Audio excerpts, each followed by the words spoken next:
MPPSC pre 2022 को ध्यान में रखते हुए हम प्रैक्टिस सेट लेकर आए हैं यूनिट 1 के रिस्पेक्ट में। एमसीक्यू प्रकार का हमारा पैटर्न रहेगा इस वीडियो का और आज हम बात करेंगे हमारे इस वीडियो में बुंदेलखंड यानी कि बुंदेला राजाओं के बारे में, जिनकी कई सारी रियासतें हैं और मध्य प्रदेश के इतिहास में इनका काफ़ी महत्वपूर्ण स्थान है, चाहे राजनीतिक परिप्रेक्ष्य में हम देखें, सामाजिक, आर्थिक या फिर स्थापत्य के क्षेत्र में। सो गाइस, काफ़ी इंपॉर्टेंट ये वीडियो होने वाला है, तो आप सभी आई होप जो है इस टॉपिक को या यूनिट को पढ़ चुके हैं और प्रैक्टिस सेट लगा रहे होंगे, या पहली बार भी पढ़ रहे हैं तो एमसीक्यू क्वेश्चन से काफ़ी कुछ कवर कर सकते हैं। सो गाइस, हम वीडियो में आगे बढ़ते हैं, लेकिन उसके पहले कहना चाहेंगे कि अगर आप भी हमारे इस यूट्यूब चैनल पर नए हैं तो सबसे पहले हमारे चैनल को सब्सक्राइब कर लीजिए और वीडियो को अंत तक देख कर बताएं कि वीडियो कैसा लगा। तो बिना टाइम वेस्ट करें हम आ जाते हैं और बात करते हैं बुंदेलखंड के बारे में। तो हमारा पहला क्वेश्चन है आज का कि बुंदेला राजपूत किस वंश से संबंधित थे।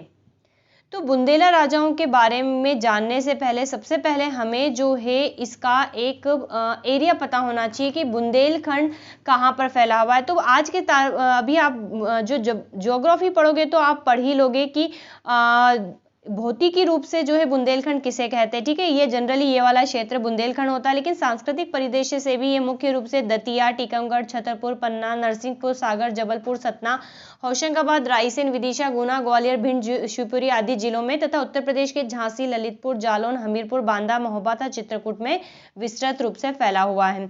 चलिए, तो बुंदेला राजपूत राजाओं की अगर हम बात करें तो बुंदेला काल में बुंदेला ठाकुरों का उद्भव जो है ऐसा माना जाता है कि अयोध्या के राजा राम के जो ज्येष्ठ पुत्र थे लव, उनसे हुआ है। तो 8वीं सदी में क्या होता है, कर्णराज नाम का काशी के एक राजा ने गृह निर्माण हेतु, ठीक है, जैसे गृह प्रवेश करवाते हैं उसी प्रकार गृह निर्माण हेतु एक यज्ञ का आयोजन कराया था, और जिसके कारण ही उसके वंशज जो है ग्रह निवार कहलाए, और ग्रह निवार जो है कालांतर में गहीरवार हो गया। तो ऐसा माना जाता है गहीरवार वंश के थे, या हम इसको राजा रामचंद्र के ज्येष्ठ पुत्र का भी बोल सकते हैं, ठीक है। तो इसी जो गहीरवार वंश के पंचम बुंदेला के पुत्र थे और वीर बुंदेला। तो इन वीर बुंदेला ने जो है 13वीं सदी के आसपास जो है महू माहोनी क्षेत्र में अपना राज्य स्थापित किया, तो और फिर वहीं से जो है फाइनली बुंदेला का स्टार्ट हो गया। चलिए, तो बुंदेलखंड की अगर हम बात करें तो यहाँ पर क्वेश्चन है नेक्स्ट कि 3 कुरी के ठाकुरों के नाम से कौन सा गठजोड़ प्रसिद्ध है। जैसा कि अभी हमने आपको बताया कि किस प्रकार से वीर बुंदेला ने महू क्षेत्र में जो है अपना राज्य स्थापित करा था। आगे जाके उनका जो सक्सेसर आते हैं अर्जुन पाल आते हैं, और अर्जुन पाल के 3 पुत्र होते हैं। यहाँ पर स्टोरी, इस क्वेश्चन का आंसर देखने से पहले समझना जरूरी है। वीरपाल, सोहनपाल और दयापाल, ठीक है। तो ये वीर बुंदेला के बाद अर्जुन पाल और इनके 3 पुत्र होते हैं। तो अर्जुन पाल बुंदेला क्या करते हैं, अपने जो ज्येष्ठ पुत्र होते हैं वीरपाल, इसको महुनी का शासक बना देते हैं।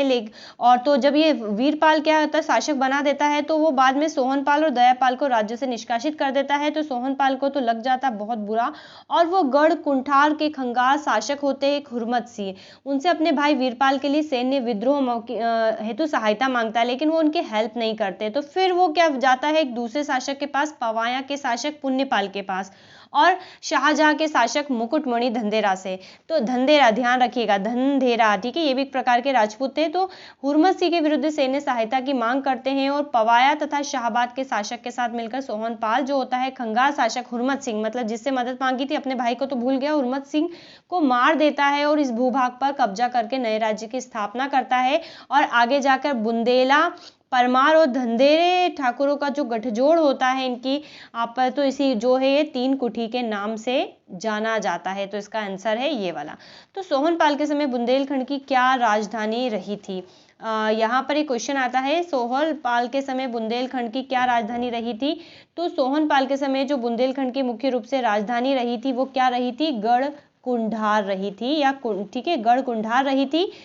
तो ये हमें याद रखना है। नेक्स्ट क्वेश्चन है कि ओरछा को राजधानी किस शासक ने बनाया। जब यहाँ पर हमें बात जानना चाहिए कि सोहनपाल जो होता है, अभी हम सोहनपाल के बारे में देख रहे हैं, तो सोहनपाल के बाद कई सारे जो है सक्सेसर आते हैं, जैसे सहजेंद्र, नानक देव, पृथ्वीराज, रामचंद्र, मैदिनीमल, अर्जुन देव और मलखान सिंह, ठीक है। तो फिर उसके बाद जो शासक बनते हैं मलखान सिंह के बाद उनका पुत्र आता है रुद्र प्रताप बुंदेला। आपने अधिकतर पुस्तकों में यहीं से पढ़ा है। तो रुद्र प्रताप बुंदेला जो होते हैं 1501 से 1531 तक इनका जो शासन काल रहता है। और ये जो है ओरछा की नींव रखते हैं कब? 3 अप्रैल 1531 को। क्वेश्चन पूछा जा सकता है कि ओरछा का नींव या उसका जो भी क्वेश्चन पूछा जाए किसने रखी, तो वो है रुद्र प्रताप बुंदेला ने, जो कि बेतवा नदी के तट पर था और यह वंश इतिहास में ओरछा राजवंश के नाम से प्रसिद्ध हुआ। ठीक है, तो अभी तक तो राजधानी गढ़कुंठार थी, राजधानी अभी नहीं बदली है। ठीक है, अभी केवल ओरछा की स्थापना हुई है, लेकिन बाद में रुद्र प्रताप बुंदेला के बाद में भी इनका जो पुत्र आता है वो उसका नाम होता है भारती चंद। तो भारती चंद जो होता है ओरछा को अपनी राजधानी बनाता है। तो हम मान सकते हैं कि ओरछा को पूर्ण रूप से राजधानी बनाने का श्रेय किसे जाता है, तो वो जाता है भारती चंद्र को। ठीक है, जो कि रुद्र प्रताप बुंदेला के पुत्र रहते हैं और रुद्र प्रताप बुंदेला इसकी नींव रखता है। तो आई थिंक ये दोनों बातें क्लियर हो गई होगी और हमें किसी प्रकार का कोई डाउट नहीं रहेगा। चलिए, तो इसी प्रकार नेक्स्ट बढ़ते हैं। ओरछा की नींव किसने रखी, तो इसका जवाब मिल गया होगा, रुद्र प्रताप बुंदेला ने 1531 में 3 अप्रैल बेतवा नदी के तट पर। नेक्स्ट क्वेश्चन है कि किस सूर्यवंश के शासक ने जतारा पर आक्रमण कर उसका नाम इस्लामाबाद कर दिया था। तो यह बात जो है भारती चंद्र के समय की है। भारती चंद्र जो कि ओरछा रियासत के शासक है। ठीक है, अब भारती चंद्र जो रुद्र प्रताप बुंदेला जब इसकी नींव रखते हैं और इसके बाद जब इनकी पीढ़ी दर पीढ़ी आगे बढ़ती है, तो इस वाली रियासत को ओरछा रियासत के नाम से जाना जाता है। तो हमको ध्यान रखना है, लेकिन ये कौन है? बुंदेला राजपूत है, बुंदेला शासक है। तो भारती चंद्र जिनका समय होता है 1531 से 1554 के बीच का, इनके शासन काल में क्या होता है? शेरशाह सूरी का उत्तराधिकारी होता है जिसका नाम होता है इस्लाम शाह सूरी। ये इस्लाम शाह सूरी क्या करता है? जतारा जो कि कहां पर पड़ता था? टिकमगढ़ में पड़ता था, वहां पर आक्रमण कर उसको विजित कर लेता है और उसका नाम क्या कर देता है? इस्लामाबाद कर देता है। लेकिन भारती चंद क्या करता है? पुनः जतारा पर अधिकार कर लेता है और उसका फिर से नाम क्या कर देता है? जतारा कर देता है। तो अगर इस क्वेश्चन का जवाब हम ढूंढे तो किस सूर्यवंश के शासक ने जतार पर आक्रमण किया, तो वो इस्लाम शाह सूरी ने किया। चलिए, नेक्स्ट क्वेश्चन है कि अकबर के नेतृत्व में गढ़ा के सूबेदार सादिक खान ने किस बुंदेला शासक के विरुद्ध अभियान किया था। तो ये वाली जो घटना होती है, ये भारती चंद्र का जो सक्सेसर होता है, भारती चंद्र का भाई होता है एक्चुअल में मधुकर शाह। तो ये मधुकर शाह के समय की घटना होती है और मधुकर शाह इतना चंट होता है कि ये कभी तो क्या करता है? मुगलों का विरोध करता है और कभी जब मुगल इसके ऊपर भारी पड़ते हैं तो ये दया याचना या क्षमा याचना कर लेता है। तो इस प्रकार से अपने राज्य को बनाए रखता है। तो यहाँ पर कुछ जो होता है मुगल बादशाह अकबर के समय क्या होता है, जो है मधुकर शाह के विरुद्ध गढ़ा के सूबेदार सादिक खान तथा ग्वालियर के फौजदार आसकरण कछवा को भेजता है, परंतु मधुकर शाह क्या करता है? कूटनीति के द्वारा अकबर से क्षमा याचना कर लेता है। तो मधुकर शाह की इस नीति के कारण मासिर अल उमरा एक बुक है, एक रचना है, इसको लिखा था शाहबाज खान ने। ठीक है, शाहबाज खान ने। तो वो मधुकर शाह के बारे में कहता है कि यह अपने उपायों, नीति, साहस और वीरता से प्रसिद्धि प्राप्त कर सब पूर्वजों से आगे बढ़ गया। कुछ समय बीतने पर इसने आसपास की चारों ओर की बस्तियों पर अधिकार कर लिया। ऐश्वर्य, सेना और राज्य के बढ़ने से इसका अहंकार बढ़ गया और इसने अकबर बादशाह के विरुद्ध विद्रोह किया। इसे दंड देने के लिए अकबर ने 2 बार सेनाएं भेजी, लेकिन ये कभी अधीनता मान लेता तो कभी विद्रोह कर बैठता था। तो इस प्रकार से जो है मधुकर शाह की नीति रही है, तो ये आपको ध्यान रखना है। चलिए, अब ये क्वेश्चन का जवाब मिल गया, आगे बढ़ते हैं। अबुल फजल की हत्या किस बुंदेला शासक ने की थी? काफी इंपॉर्टेंट है अबुल फजल की हत्या। तो हमने जिस प्रकार से अभी देखा कि मधुकर शाह था, तो मधुकर शाह के बाद जो है ओरछा रियासत का शासक बनता है रामशाह बुंदेला। ठीक है, रामशाह बुंदेला शासक बनता है और ठीक है, तो मधुकर शाह के बाद रामशाह बुंदेला बनता है और इसके 8 पुत्र थे वीर सिंह देव बुंदेला को। ठीक है, तो ये रामशाह बुंदेला के भी बहुत सारे पुत्र थे, जिसमें से इनका एक पुत्र था वीर सिंह देव बुंदेला। तो ये वीर सिंह देव बुंदेला जब रामशाह शासक रहते हैं तब क्या रहता है? ये दतिया जिले में स्थित छोटी बडोनी की जागीर इनको प्रदान की जाती है, वहाँ के जागीरदार होते हैं। ठीक है, तो इस दौरान क्या होता है? वीर सिंह बुंदेला जो होते हैं इनकी मुलाकात होती है किससे? जहांगीर से, यानी कि सलीम से, जो कि अकबर जो कि किसका पुत्र है, अकबर, सम्राट अकबर का पुत्र है उस समय मुगल सत्ता जो थी। और जहांगीर की भी यहाँ पर भूमिका थी अपने पिता का विरोध करना, ठीक है। तो इन दोनों की दोस्ती हो जाती है, ये भी नाक में दम करके रखता है। और हमें पता है अबुल फजल जो है वो कौन है, अबुल फजल अकबर के नवरत्नों में शामिल है। तो सलीम के कहने पर वीर सिंह बुंदेला क्या करते हैं, इसकी हत्या कर देता है। तो काफ़ी इंपॉर्टेंट ये चीज़ है, आपको ये फैक्ट भी जो है याद रखना है। 9 अगस्त तारीख भी याद रखना है, 9 अगस्त 1602 को कहाँ पर, नरवर आतरी के बीच सराय बरार नामक स्थान पर, लगभग शिवपुरी साइड पर पड़ता है।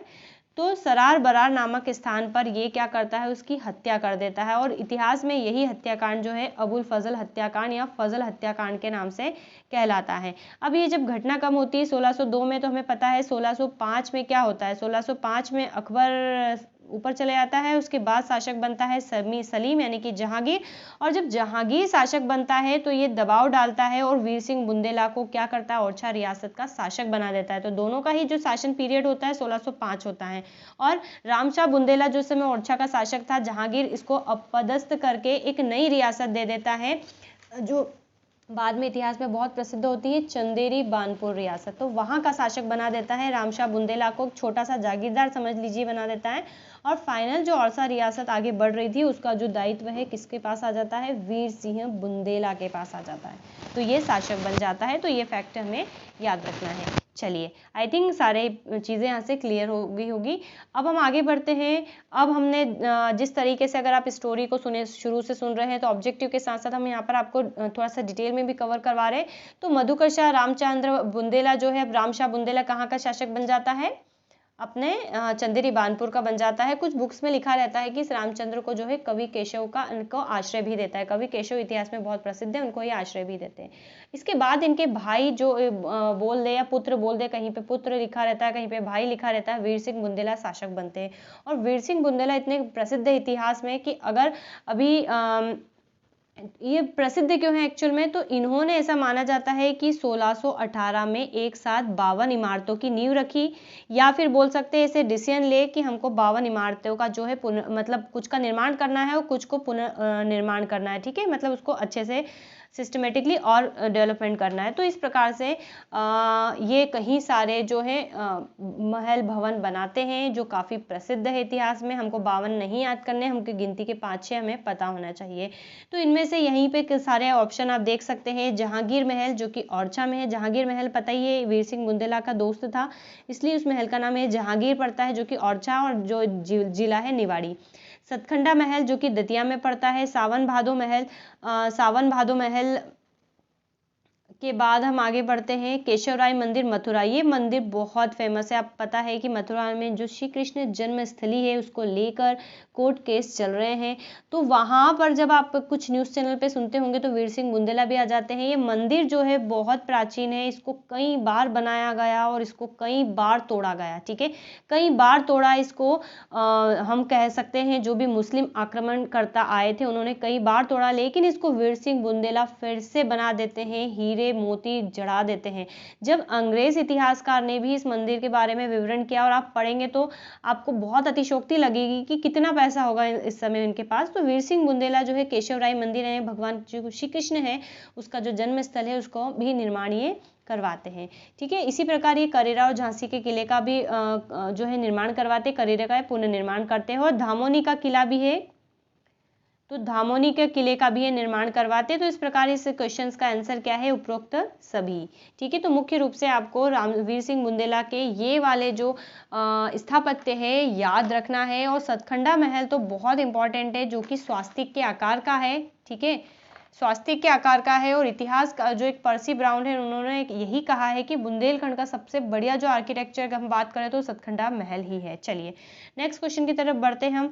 किंवदंती के अनुसार किस बुंदेला शासक ने अपने भाई हरदौल पर चरित्र शक के तहत उन्हें विष देकर मरवा दिया था। हरदौली की मनोती आपने सुना होगा बुंदेलखंड क्षेत्र में। तो जो वीर सिंह बुंदेला होते हैं इसके बाद जो है इनके बड़े पुत्र शासक बनते हैं जिसका नाम होता है जुझार सिंह बुंदेला।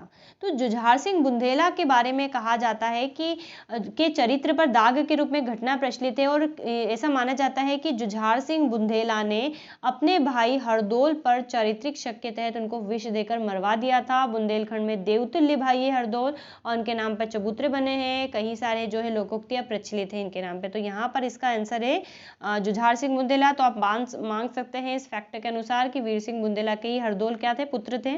ठीक है, और जो वहाँ के क्षेत्र के लोग हैं उन्हें और इसके बारे में काफ़ी डिटेल में पता होगा। चलिए तो हम आगे बढ़ते हैं नेक्स्ट क्वेश्चन की तरफ। इसी प्रकार से कई सारे जो हैं आते रहते हैं शासक। अब अगले क्वेश्चन पे हम आते हैं। तो मुगल बहादुर शाह आलम ने किस बुंदेला शासक को महेंद्र की उपाधि दी थी? तो यहाँ पर क्या होता है कि उस समय जो शासक होते हैं वो होते हैं सावंत सिंह। कब की बात हो रही है? अब हम बहुत आगे जा चुके हैं, हम हर एक शासक की बात नहीं कर सकते, जो इंपॉर्टेंट है वही बात कर रहे हैं। 1753 से 65 में। तो पृथ्वी सिंह के पुत्र गंधर्व सिंह की मृत्यु के उनके कार्यकाल के दौरान हो जाती है, अतः गंधर्व सिंह के पुत्र सावंत सिंह को ओरछा की गद्दी पर बिठाया जाता है। और सावंत सिंह के कार्यकाल में मुगल बादशाह शाह आलम ने रीवा से वापसी आते हुए ओरछा में अपना दरबार लगाया था और सावंत सिंह को क्या किया था? महेंद्र की उपाधि दी थी। तो इसका जवाब है सावंत सिंह। चलिए हम नेक्स्ट क्वेश्चन की तरफ आगे बढ़ते हैं। अब अगर हम वीर सिंह बुंदेला के बारे में बात करें तो काफी इंपॉर्टेंट शासक होते हैं ये, जिसका कि हमें आंसर ढूंढना है कि किस बुंदेला शासक ने राजधानी ओरछा के स्थान पर टहरी, जो कि टीकमगढ़ में है, शिफ्ट की थी। ठीक है, तो ये जो शासक थे वो थे विक्रमाजीत सिंह, यानी कि या इन्हें कहीं कहीं पे विक्रमादित्य बुंदेला भी लिखा जाता है। और तो इन्होंने जो है अपनी राजधानी को शिफ्ट किया था और साथ में अंग्रेजों से संधि भी की थी और कई सारे किले का निर्माण करवाया था, जैसे बमहोरी, रामगढ़, बलदेवगढ़, पुरुषोत्तमगढ़, अस्टोन, बड़ा गांव आदि का इन्होंने निर्माण भी किया था। ठीक है, तो यहाँ पर इसका सही जवाब है विक्रमाजीत सिंह बुंदेला। और विक्रमाजीत सिंह बुंदेला का जो टाइम पीरियड है 1776 से 1817 तक रहा था। नेक्स्ट क्वेश्चन की, हाँ, यहाँ पर जो अंग्रेजों से इन्होंने संधि की थी, तो यहाँ पर हमें एक फैक्ट और याद रखना चाहिए कि ओरछा रियासत की ओर से उस समय जिन्होंने रिप्रेजेंटेशन किया था वो थे दुक्कन लाल, और अंग्रेजों की तरफ यानी कि उस समय ब्रिटिश ईस्ट इंडिया कंपनी थी, जॉन ब्रोकर ने जो है हस्ताक्षर किए थे। नेक्स्ट क्वेश्चन है कि बुंदेला शासक विक्रमाजीत सिंह ने टहरी का नाम टीकमगढ़ क्यों किया? ठीक है, तो एक्चुअल में जो टहरी शब्द है, ऐसा माना जाता है कि ये एक्चुअल में जो बुंदेला शासक थे वो कृष्ण भक्त थे। ठीक है, कृष्ण जी का एक नाम टीकम भी है, इसीलिए उस क्षेत्र को जो है टीकमगढ़ कहा जाता है। ठीक है, तो कृष्ण जी का, भगवान का एक नाम भी है टीकम, और इसीलिए उसको टीकमगढ़ कहा जाता है। नेक्स्ट क्वेश्चन है किस मुगल शासक ने अंग्रेजों के साथ सुरक्षा संधि की थी? तो ये जस्ट अभी हमने देखा विक्रमाजीत सिंह ने की थी, और कब की थी? तो इंपॉर्टेंट है 23 दिसंबर 1812 को। और ओरछा राज्य की ओर से हमने देखा दुक्कन लाल, और अंग्रेजों की ओर से जॉन ब्रोकर ने जो है हस्ताक्षर किए थे। नेक्स्ट क्वेश्चन है बलदेवगढ़ किले का निर्माण किस बुंदेला शासक ने किया था? तो विक्रमाजीत सिंह ने करवाया था। बुंदेला शासक, फिर देखिए अब हमारा जो नेक्स्ट क्वेश्चन है उस बात से रिलेट करता है कि विक्रमाजीत सिंह के बाद जो नेक्स्ट शासक बनते हैं वो बनते हैं धर्मपाल। और धर्मपाल की 3 रानियां जो है इतिहास में बहुत प्रसिद्ध है। तो यहाँ पर इनकी तीनों पत्नियों में से कौन सी पत्नी नहीं थी? तो ये एक्चुअल में निसंतान थे और इनकी 3 रानियां थी, एक थी गराई रानी, लड़ई रानी और हराई रानी। तो इसका सही जवाब है प्रश्न के अनुसार ये वाला। तो इसकी 3 रानियों के नाम यहाँ से आपको याद रखने हैं। चलिए, ओरछा राज्य की विक्टोरिया किसे कहा जाता है? तो ओरछा राज्य की जो विक्टोरिया है, बिल्कुल नाम के अकॉर्डिंग लड़ई रानी को कहा जाता है। और इन्होंने 1857 इन्होंने जो बुंदेला विद्रोह हुआ था 1842 में, उसमें इन्होंने क्या करा था? अंग्रेजों का साथ दिया था। और साथ में ही 1857 की क्रांति में भी अंग्रेजों का साथ दिया था। और 1857 को नत्थे खान को झांसी की रानी लक्ष्मीबाई पर आक्रमण हेतु भेजा था। ठीक है, 1868 में लड़ाई 1868 में इसका जो है ऊपर पधारी थी। तो यहाँ पर इसी के लिए अंग्रेजों के हेल्प के कारण ही इसको ओरछा राज्य की विक्टोरिया भी कहा जाता है। नेक्स्ट क्वेश्चन है टीकमगढ़ में नजर बाग का निर्माण किसने करवाया था? तो टीकमगढ़ में जो नजरबाग का निर्माण है वो करवाया था गरई रानी ने। ठीक है, गरई रानी ने नजरबाग का मंदिर बनवाया था तथा तेजसी को गोद लिया था और फिर बाद में ओरछा रियासत का जो है शासक बनाया था, क्योंकि तीनों रानियां ही जो थी संतानहीन थी।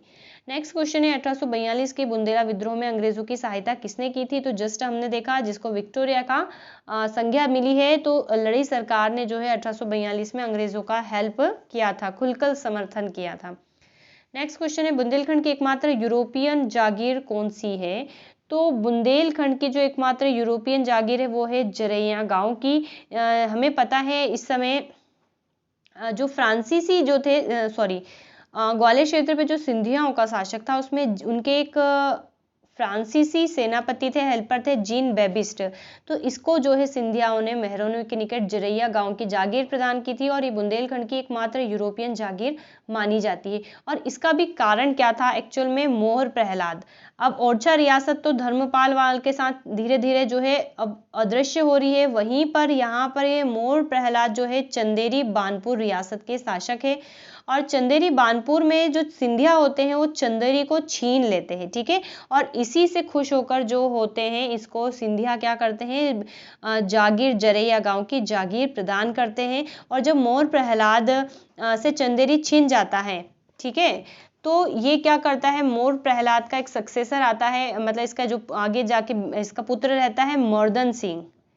अंग्रेज इसको लालच देते हैं मर्दन सिंह को और ये बुंदेला विद्रोह में अंग्रेजों का साथ देता है ताकि इसको इसका चंदेरी मिल जाए। ठीक है, ये बुंदेला विद्रोह में हम स्टोरी समझेंगे। चलिए, निम्न में से कौन चंदेरी बानपुर रियासत का शासक नहीं रहा है? तो सिंपल सी बात है, यहाँ पर ये मर्दन सिंह, मोर प्रहलाद रहा है, मर्दन सिंह रहा है और जगत राज भी रहा है।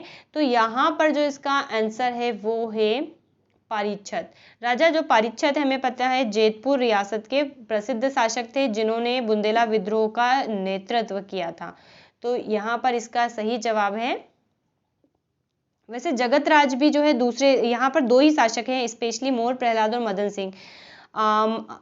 भारत शाह थे, हमने देखा था कि चंदेरी बानपुर का किस प्रकार से जहांगीर ने इनको यहाँ का शासक नियुक्त किया था। तो रामशाह बुंदेला, उसके बाद भारत शाह, देवी सिंह, दुर्ग सिंह, दुर्जन सिंह, मान सिंह, रामचंद्र, मोर प्रहलाद और मर्दन सिंह। जो जगत राज भी है ये छत्रसाल के पुत्र थे। तो यहाँ पर इनको जो है अलग रियासतें दी जाती है। तो इसके दो आंसर जो है सही रहेंगे प्रश्न के अनुसार। चलिए, पन्ना राजवंश का वास्तविक संस्थापक किसे माना जाता है? तो पन्ना जो राजवंश है इसका वास्तविक जो संस्थापक है राजा छत्रसाल को माना जाता है। बुंदेला शासक छत्रसाल की कमर पर तलवार बांधकर किसने कहा था कि जाओ और अपने अंचल से तुर्कों को बाहर निकालो?